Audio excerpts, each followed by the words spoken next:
I hope you're ready for the weirdest episode of PC Engine Power. Okay, that's a lie. It's going to be tied for the weirdest episode of PC Engine Power. And the reason for that is rather than cover every ROM ROM Karaoke disc as its own separate release, I'm doing them all in one shot. Or half of them in one shot.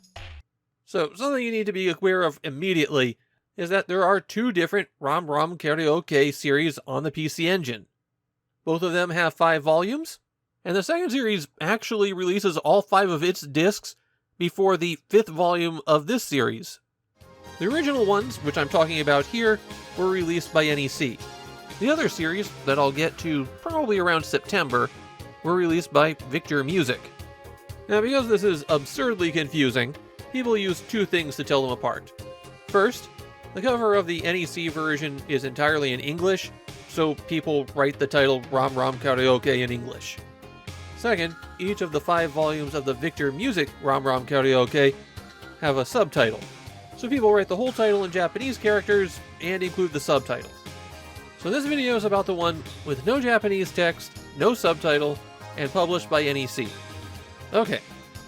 It's hard to understate what a big deal karaoke was in Japan in the 80s. I mean, it's still a big deal there.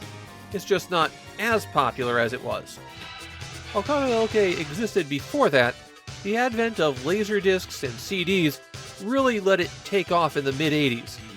It was much easier to manage a library of potential songs for people that way. Well, here was NEC with a little multimedia device that had a CD drive.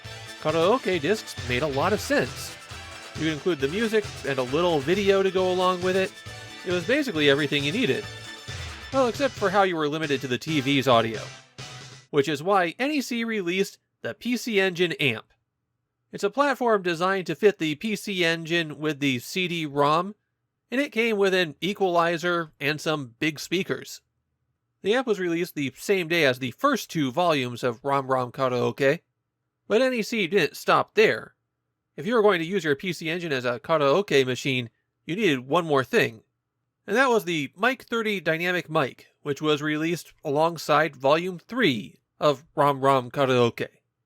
I get the impression that the whole thing didn't go over very well. Volume 3 was 6 weeks after the first volume, and then Volume 4 was 6 weeks after that, and then the 5th and final volume was 3 months later. So what did a ROM ROM Karaoke disc get you? Well, everyone had the same title screen, quite literally in the case of Volume 1 and Volume 2, since they forgot to change the number on the title screen there. And then every disc had 8 songs. From the song menu, you could hit select and then choose if you want to play just one song, queue up a whole series of songs, pick a random song, play the entire song, or just play it up through the first chorus. Once you picked out your options and got some songs going, you can just sing along. If you pick the wrong song or want to go back for some reason, you can press select. As for what songs you'll find on ROM ROM Karaoke, well, you get 40 all-time hits.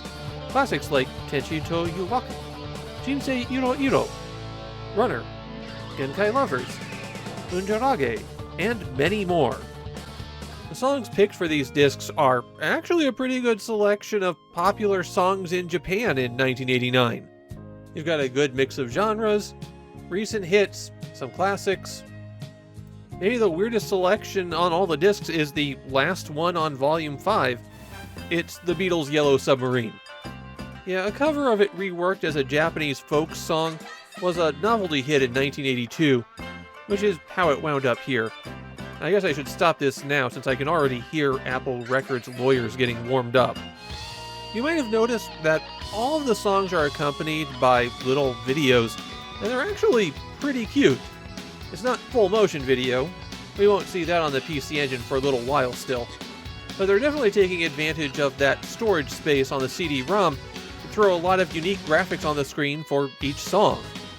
Naturally, old karaoke discs don't get a lot of attention in Japan. In fact, this video has more views than any other video featuring these discs. I couldn't find anybody saying, "Oh, this is so nostalgic, I used to have it," or "We had a great time getting all my friends together to sing with this." The only thing these discs are really known for is being part of the PC Engine library. I can definitely see why they have limited appeal, but I do think they're a neat time capsule. Are you going to want to break it out and sing along? Probably not. But you might want to start it up and check out the neat animations.